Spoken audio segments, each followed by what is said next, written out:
Hey everyone, it's Ian Benjamin, Digital Hub. Winter is coming, but we are back with another episode for you. And actually, to be honest, we need to kind of get this one out during Black History Month, but it wasn't possible. And just busy schedules that didn't allow us to kind of get together. But I'm delighted to say that today we are recording the Digital Hub episode with Ebony Douglas. And so Ebony Douglas, who is Ebony Douglas? Ebony Douglas is a Black marketing professional. She is originally from Wembley and she's an only child, single parent family. What else can I tell you about Ebony? She graduated in journalism at university, and then she got into her first marketing role for a startup company. And then over the last 10 years, she has risen significantly through the ranks, if you like, of the marketing world, digital marketing world. So from that startup role, kind of gave us a really good experience. She kind of grew quickly into a senior role within that organization, if my memory serves me correctly. She's then worked in life sciences, travel. She's become the EMEA marketing manager for a leading data company, as well as running her own consultancy now, where she looks after marketing projects for the HMRC and another large financial organization that I cannot disclose. But really, Ebony is an inspiration to so many people, young and up and coming individuals, Black or not of color, in terms of what you can achieve. And she's got such a powerful outlook and for achieving her goals now and in the future. And we kind of have a look at that, and we kind of will be discussing that, and you'll hear about that in the podcast. She is also an awesome mother to her son, a toddler, who is her absolute world. So really, in a nutshell, we do cover quite a lot of ground in a small amount of time. So grab a coffee, have a listen, and you will definitely enjoy this one. I just want to say thank you to Ebony. And thank you to our listeners, and also to the work and effort that is put in from my small team, from digital execs. It makes it possible to record and have these guests on the Digital Hub podcast. And so if anybody is seeking digital talent, if anybody is seeking a new role within the digital marketing sector, let me know. Let's have a conversation. But in the interim, sit back and enjoy this episode, and I will speak to you all soon. Thanks very much. Hey guys, Ian Benjamin, Digital Hub, and we're back. We are with Ebony Douglas, marketing guru from London. Ebony, how are you? How you doing? I'm really good, thanks. Thanks, Ian. Thank you for having me. You are more than welcome. Now, thank you. The pleasure is all mine, as they say. But it really is. Look, typical Digital Hub fashion, and I want to kind of set the scene, if you like, by reading out a testimonial. And so the testimonial of somebody that you worked with, very senior guy, a marketing consultant nowadays, is Alexis Houllier, and MBA, blah, blah. He's now based in France, I believe, and he's got his own marketing consultancy. But he has got some really nice, warm words to say about you, working with you. So he says, Ebony is a talented and committed professional who developed an extensive skill set in her field. We can touch on that in a little bit. Became a well-rounded marketer and a great team leader. He had the pleasure to hire Ebony as we were looking for a strong profile who could occupy a central position in our marketing department and manage up to 5 marketers. Thanks to her skill set and charisma, Ebony perfectly fitted into this challenging role, successfully developed the brand globally in a short period. She notably utilized the entire spectrum of marketing channels to reach lead generation objective, while Eurocenters, a massive brand we all know, was going through a broader digital transformation. So boom, I think that pretty much summarizes who you are. And, in terms of the extent of the skills you've got. So is that right? Would you say that was that in terms of a rounded summary of you? Well, I mean, that's what he said. I'd like to think so. I try not to, it's very interesting we're having this conversation, because I think that's a good point. It's really weird to self-promote. So even though I am a marketer and, I'm always promoting businesses in some way, shape or form, or doing some sort of strategic advertising and promotion, when it comes to myself, I'm kind of trying to play it down. I don't know if it's Yeah. some sort of imposter syndrome.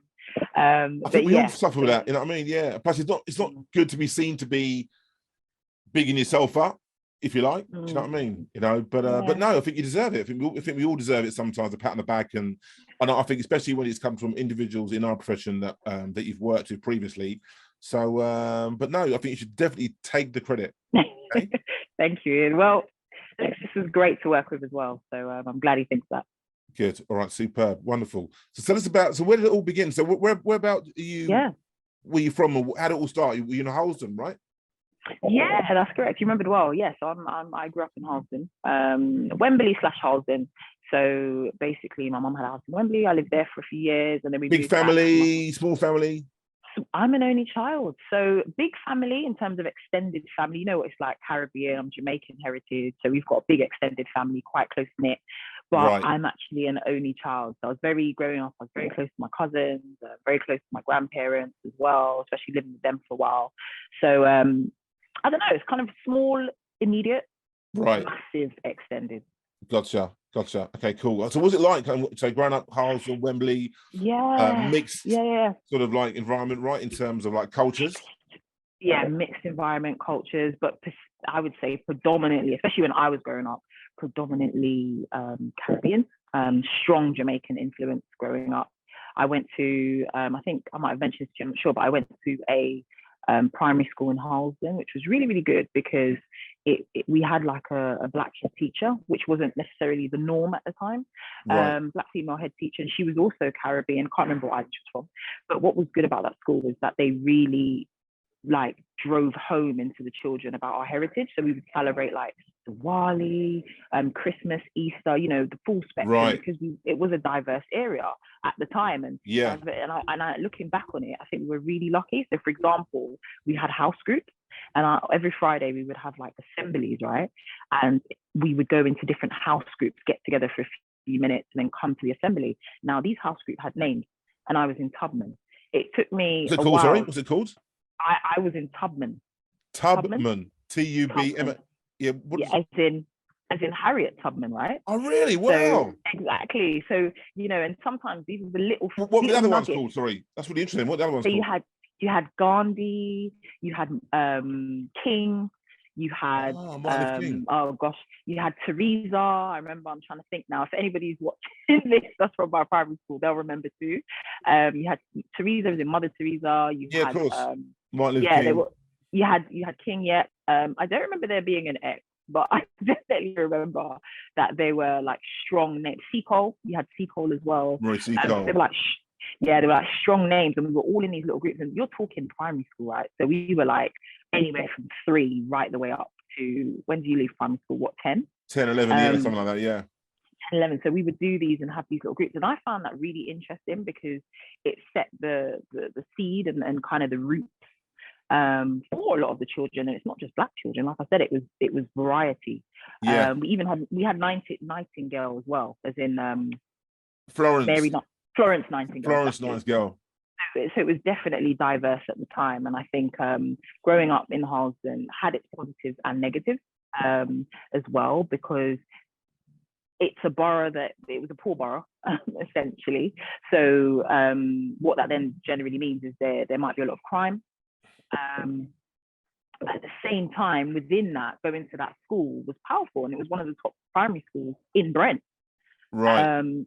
So it's kind of like that difference between, you know, having a strong background, a strong education in that primary school, but then outside of things, you know, it's so you have to kind of stay grounded. Loads of like distractions that weren't really very positive distractions that are out there, negative distractions really. So how did you stay grounded? I mean, single family, single child, sorry.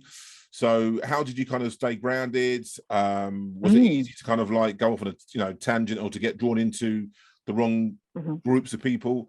What was it that kind of helped you become you during that, shaping? Good question. I think, to be honest, like I said, family is important. And I remember growing up, people used to say it takes a village to raise a child.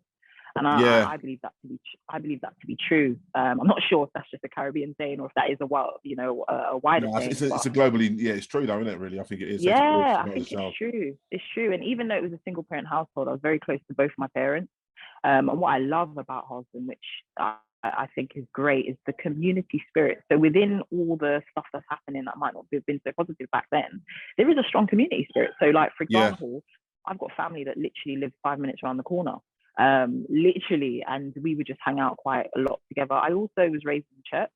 Right, okay, there you go. Yeah.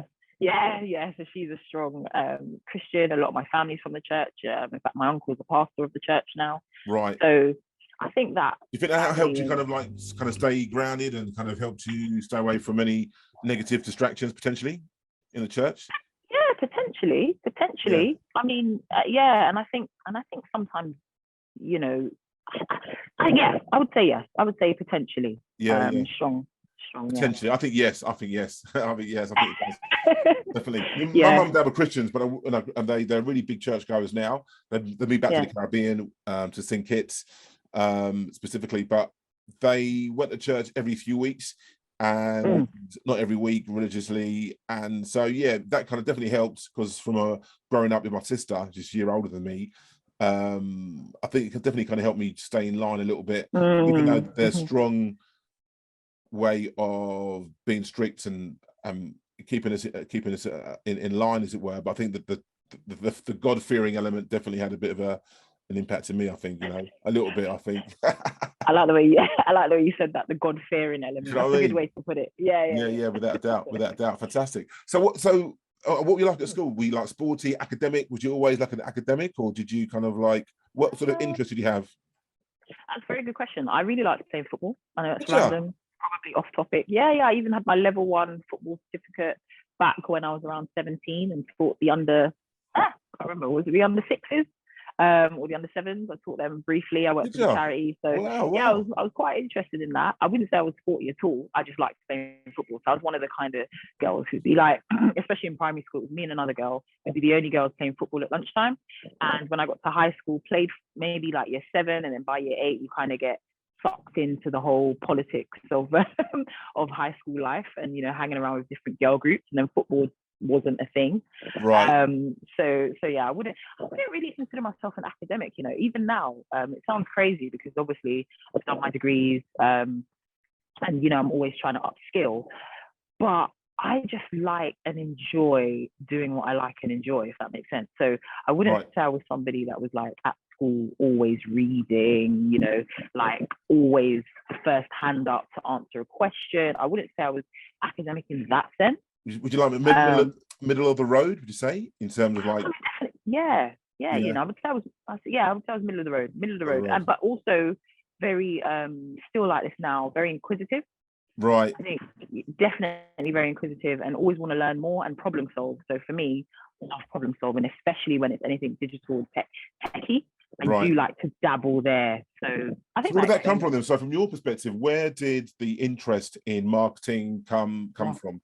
I mean, what was it? Was there a defining moment, or?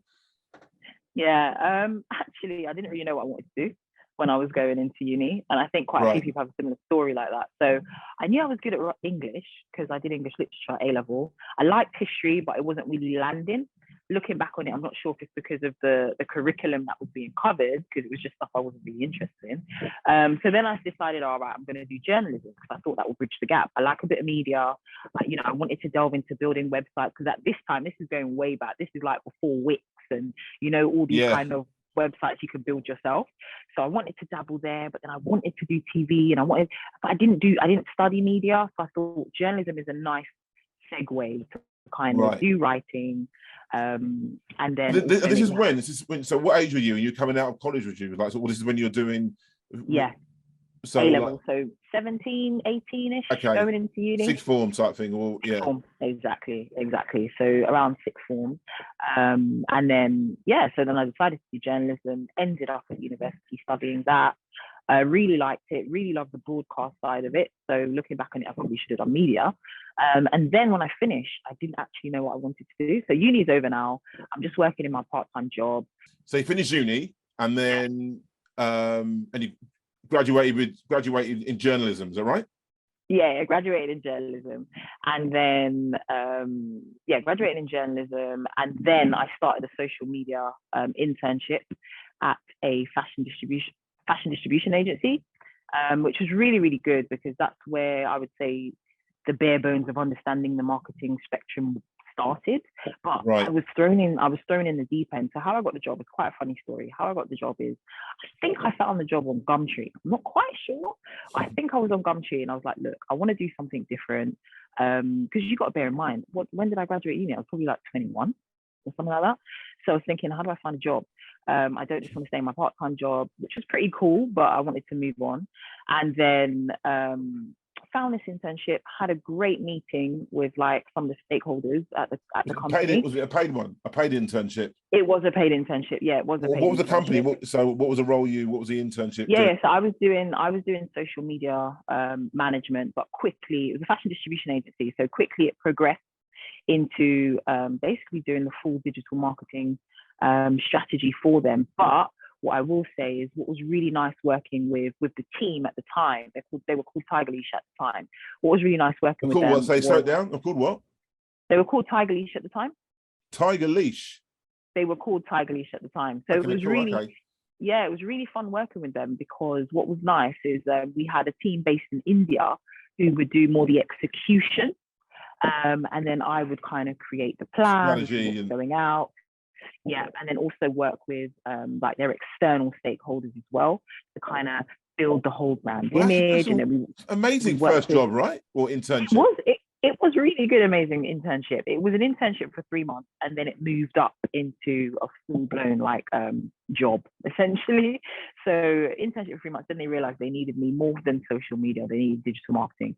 The only drawback is that the rest of the team, the investors, they didn't really understand marketing. And also I was in my infancy, because obviously I just graduated from uni. So there was a lot to learn.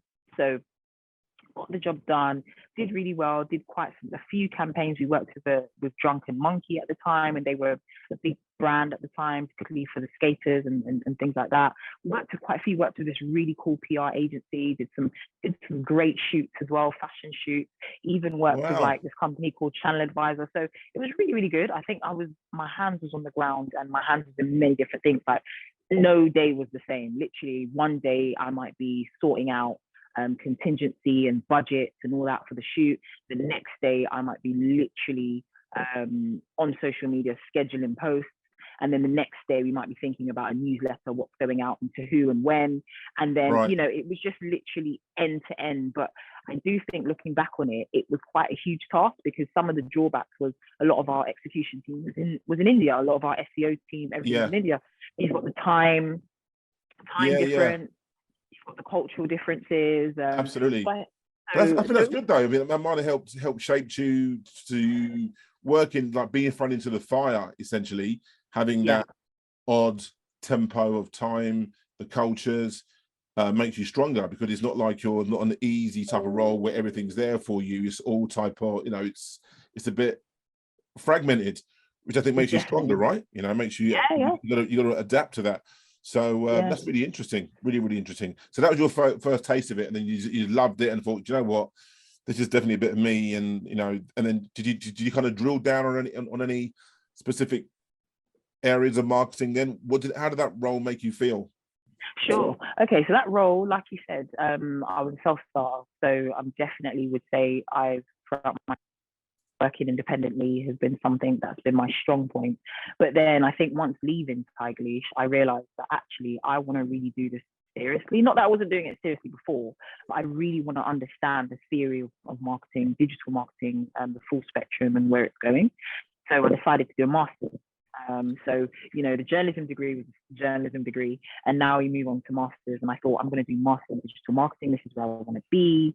And I really want to drill down on how everything works. So I decided to do that at Portsmouth University, which was really, really good. Sorry, that was in Portsmouth University, you said, yeah? Portsmouth University. Yeah, it was in Portsmouth University. And it was really, really good because they actually, because they knew that I had outside experience already, it gave me an advantage because I may not have known the jargon, you know, the marketing jargon at the time, or the theory, the processes, and some of, you know, all the other theories there. But they knew that with my experience, I would be able to really take on this course, because remember, I did journalism. So it's not the same. It's not like I did marketing and then went to do a marketing master's. I literally had to prove that I had the skills to do this digital marketing master's degree. Yeah, because you hadn't done like a marketing degree, you've done a journalism degree. So, you know, it's a different landscape, essentially. Completely different. So, yeah, but it worked really well. There was a lot of hands-on experience there. And then, but I actually did part of my master's degree whilst working. So I got another role as a senior marketing executive in life science. So one thing about in life science, did you say?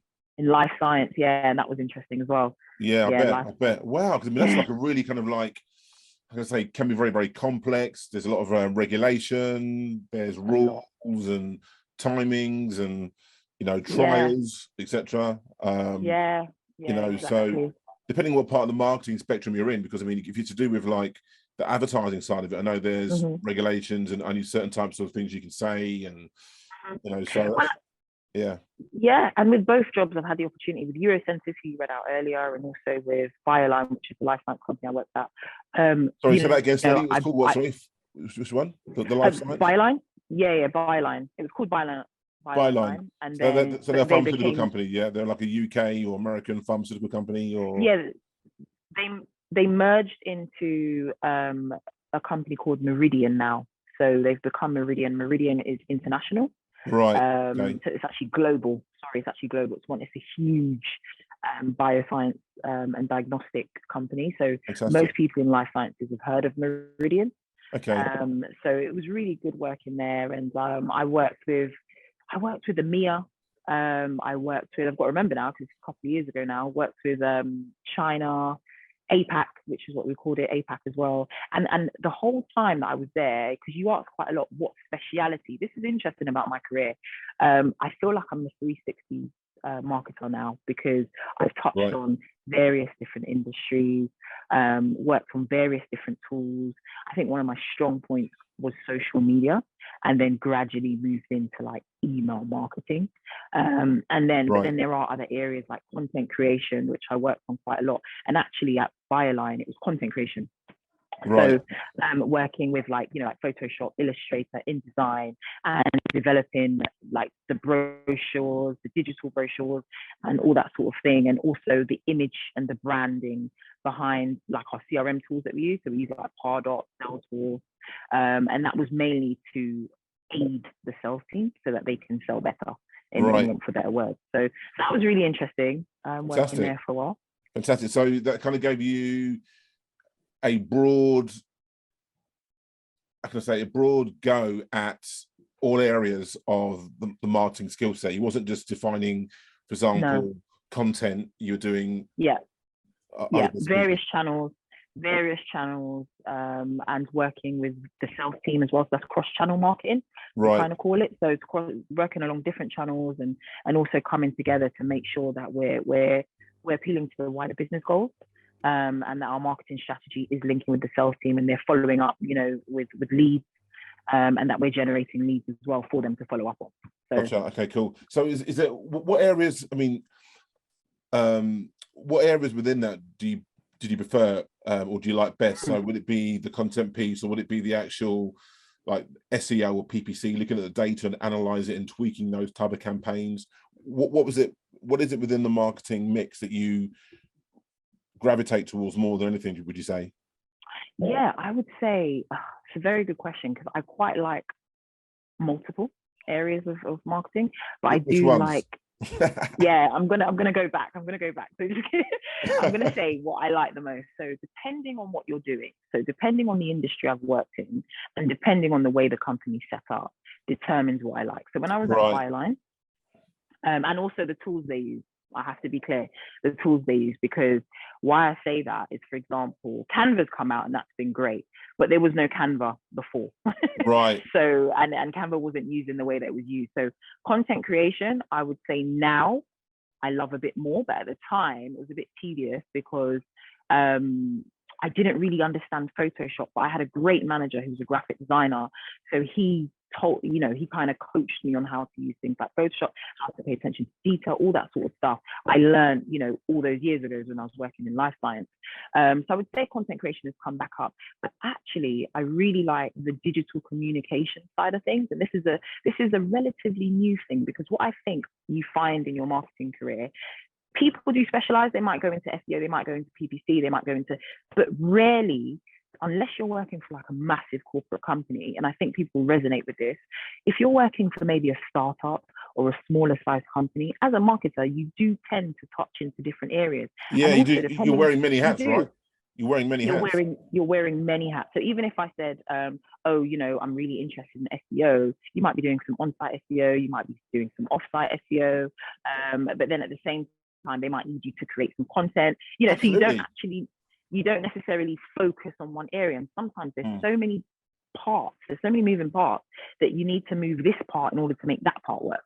It's only when you're at like huge organizations, like right now I'm contracting with a few big organizations, I can specialize.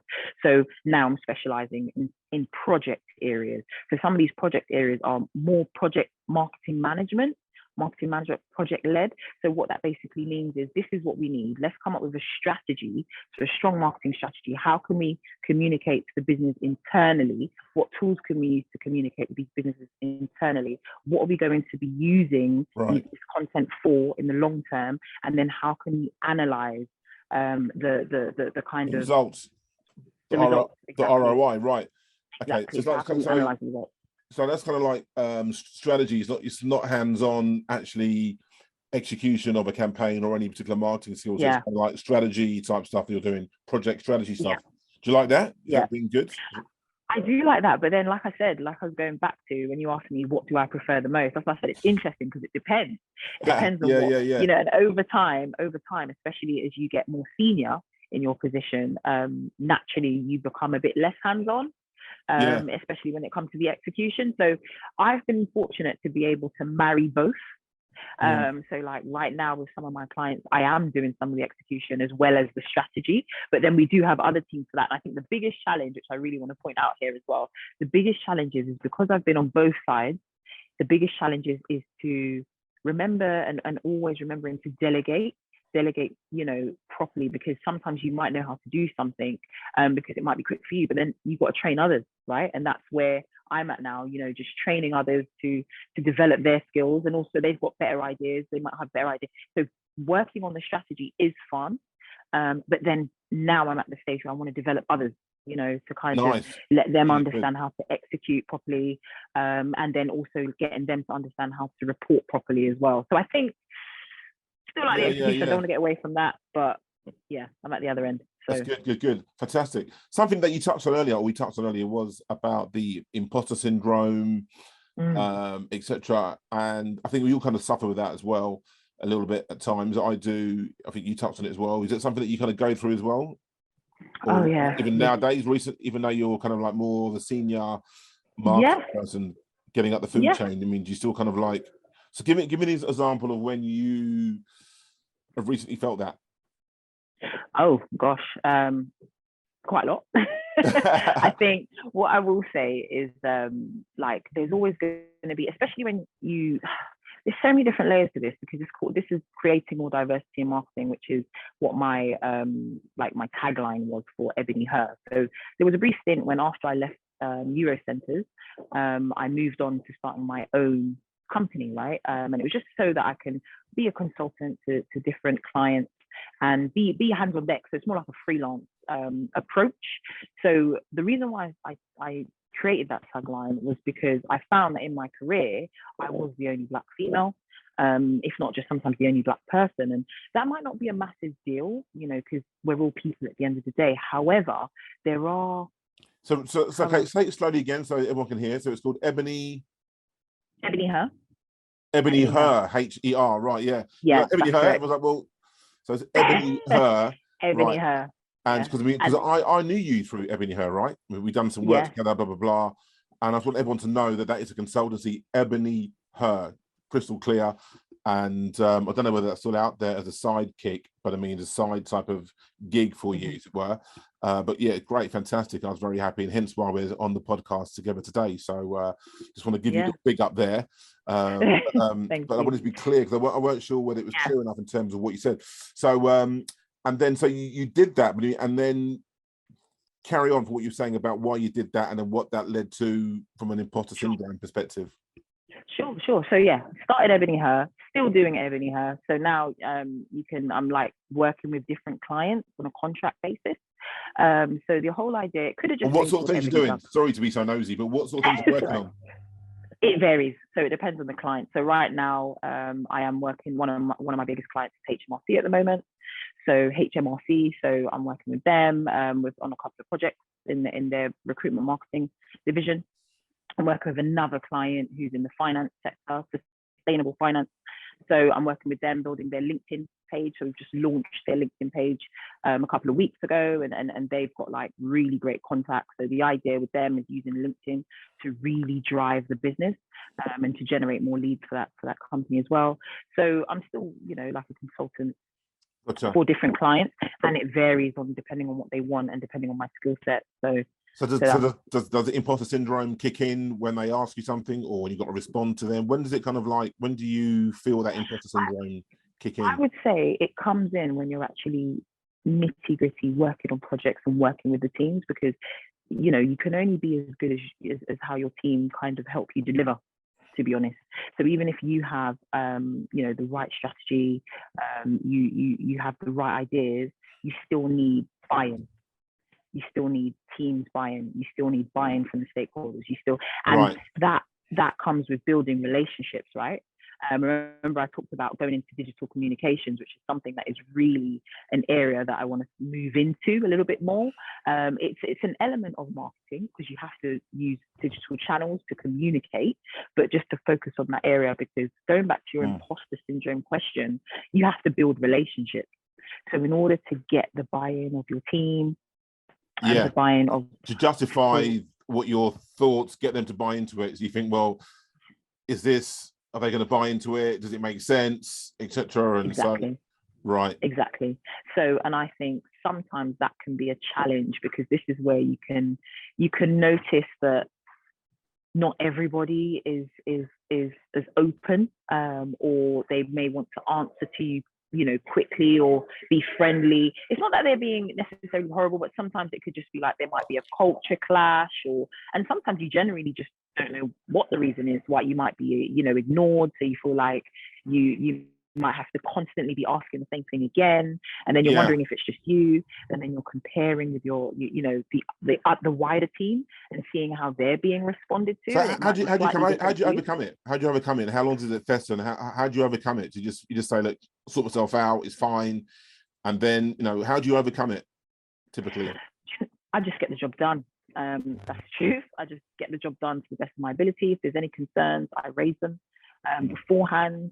And sometimes I found in my career that if it just doesn't work for me, then I just will have to think of a way that I can build relationships with those who are open, find those who are open, and then maybe work with them to make sure that we can deliver what has been asked to be delivered. But that doesn't necessarily mean it's easy. No. Sometimes you have to, network with other people who are going through something similar to you.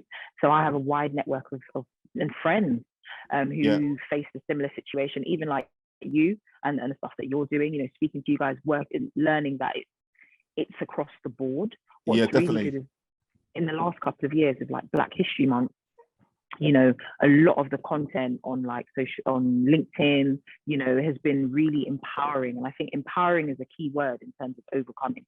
You kind of have to empower yourself. And like I said, network with others. I tend to always be looking out for what's happening, what's going on. And that's how I stumbled across people like us. And that was a really good platform where, even I delivered a presentation with people like us. So they're a platform that showcase, how would I put it? They showcase talent, marketing talent from fame. I know not everybody likes that term, or people of color backgrounds. Right. So what that meant is we are allowed to showcase our best campaigns to various brands. in the business. I'm talking Spotify, I'm talking LinkedIn, and we just literally showcase our campaigns, and it's a nice way to kind of network with other like-minded people. Yeah, definitely. And so I guess you just that's have really to good. That kind of helps out you there. kind of like, you know, give you that makes you, well, inspiration, empowerment, makes you feel okay, yeah, validated, you're doing the right thing. Yeah. And other people with on the journey with you. There's another organization called Media for Everyone. MEFA, MEFA, and media. What's it called? Media. I think it's Media for Everybody, something like that. And I think that's something you should kind of check out. I'll share some information with you. Anyone else listening who's in marketing and wants like a ethnic marketing media oriented organization. I think they've got like 600 members. They do a lot of mentoring, and got mentees and events and coaching. So I found out about them a few weeks ago. It's incredible. So yes, MEFA, if anyone's listening is interested. Nice. But anyway, that's superb. So I mean, you're talking about obviously Black History Month, which is, you know, very, very poignant. It was just finished a few days ago, by the time that we're recording this right now. And so in terms of how being a Black woman in marketing and getting a foot in the door, getting up and running, how has that, being Black, has that impacted your development, your growth, or has it helped in any way, or how's it made you feel? Good question. I'm glad you touched on that, because I think because I'm just which I reckon a lot of marketers are, we're just go-getters. You know, we just have to, you know, go out there, put ourselves out there. I think for a long time I didn't really focus on things that might bring my morale down, if that makes sense. So there were a lot of times where I felt like I've gone into interviews and I felt like I wasn't a culture fit. I even went to an interview years ago. This was quite early in my career, and they literally said, "I'm not culture fit. I'm, you know, like culture fit." And I'm not really sure you're supposed to say that. I had it in an email, so I you know, I had it written. I wasn't the right culture fit, and I thought to myself, "Yeah, exactly. Wow." Yeah. And I thought to myself, "Wow, like, you know, this is real." You know, I've probably, back in the day, I went on loads of interviews. I lost count the amount of interviews I had to go to before getting a job. Right. So what are you saying? So you saying that you didn't focus on a negative? You just thought, you know what, I'm not going to let that get in my head. I'm just going to carry on. Literally, I worked in this. This is a random fact here. I had a friend who was a mentor of mine, and she was in this company. It was like a network marketing company, and they used to travel and go on holidays. And things like that. And I remember she said that when she's advertising, you know, this business to potential clients or friends, she doesn't focus on the no's. So each no is going to lead you closer to a yes. I remember that's what she would always say. Right. And I think that really empowered me, because what that told me was, taking this into my career, if I'm going into different interviews, eventually I'm going to get a yes. I might get so many no's, and it can be disheartening. I'm not going to say. Of course it is. Oh my gosh. Yeah. It's disheartening. It's just, honestly, I mean, I speak to, sorry to interject here, but I mean, I speak to so many candidates, Black, of color, that say to me, Ian, do you know what? Thanks for reaching out to me about this vacancy. It's a great job, but you know what? I'm just going to sit here on my hands. I'm just going to write it out. And I'm like, what do you mean? You got another 25 years to go. Like, do you know what? I've been for 8 interviews last year for one job. I never got it. And the person across the road or next to me got the promotion or got the job, and they're less qualified than me. And they're sick and tired of going for the same thing. So they're just going to write it out. And I think, geez, man, don't do that. Yeah. But they just want, they just don't want to, you know, to put themselves through that anymore. They just cannot handle it.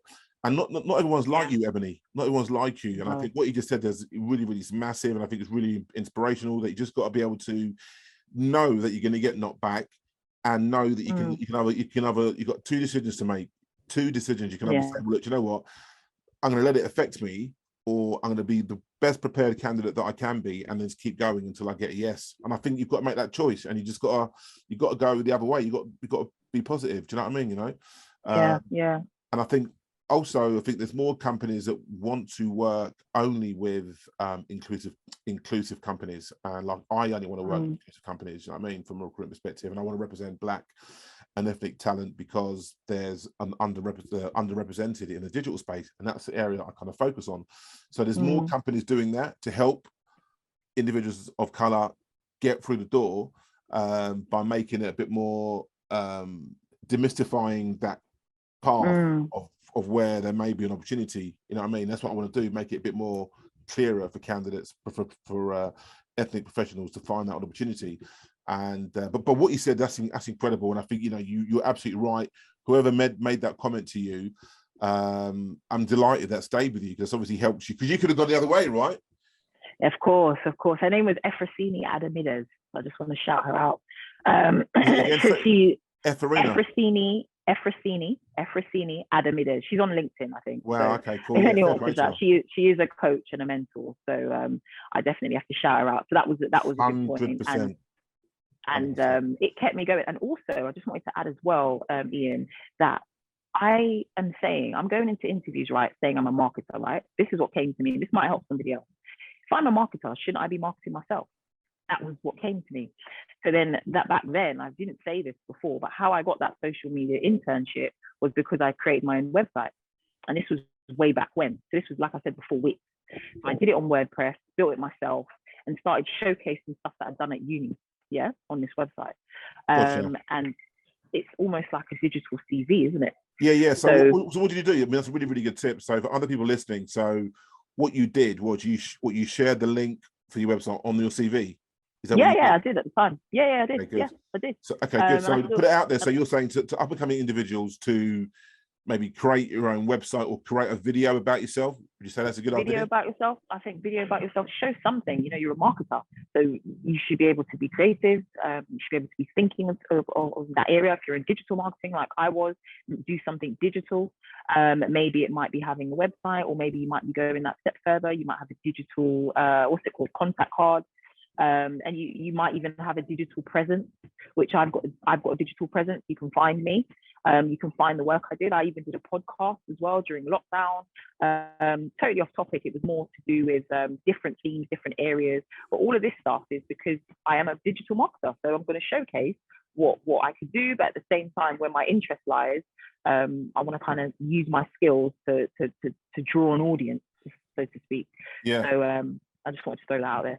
No, but no, honestly, I love it. That's just really, really good. I think that's a really, really good snippet that I'm going to use to share with up and coming individuals who need to know some ideas of what they can do. You know, fantastic, superb. Ebony, well, I'm just conscious of time. We're just caning the minutes away. Caning. I know, right? I mean, so much we need to do a part 2 without a doubt. Fantastic. So what's next for you? Because right now you've got 2 contracts, HMRC, and you've got some big financial marketing project going on as well. So what's next for Ebony?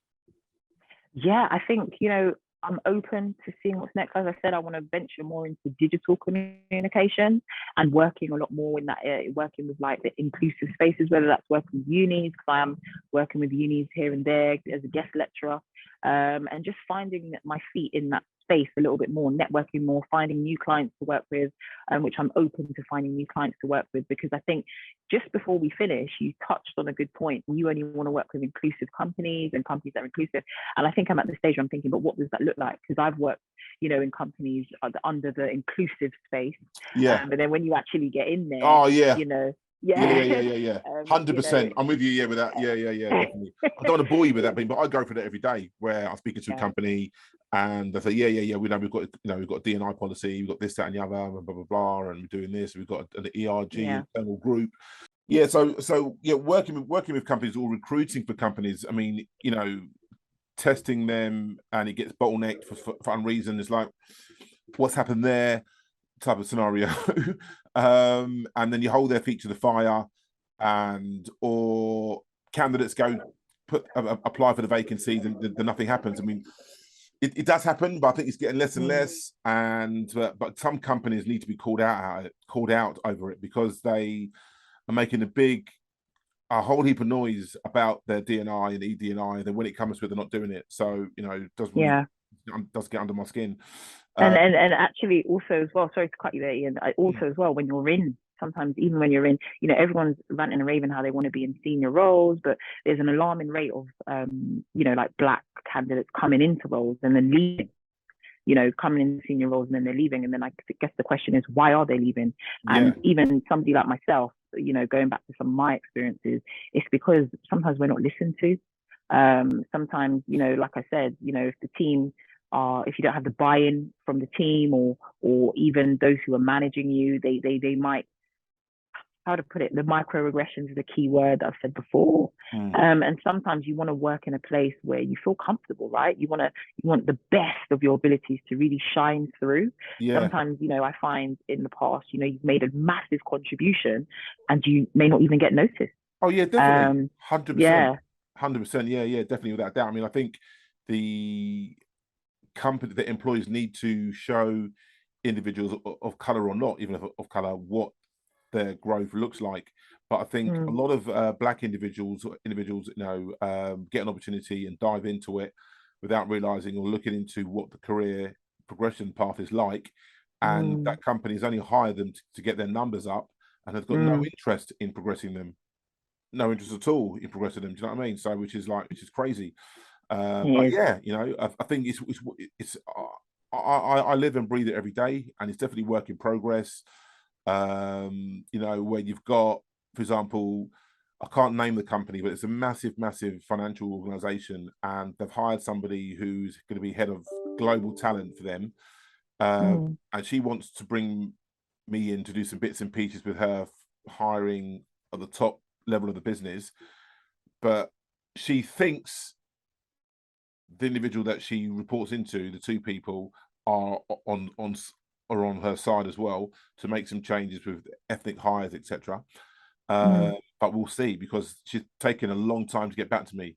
And do you know what I mean? It's like, well, what is happening here? And I think that people want to make the right choices, but then I realize, you know what, the people above me haven't got the same authentic commitment to D&I as they have. I think that's also part of it as well, where some people in the business are more motivated than others.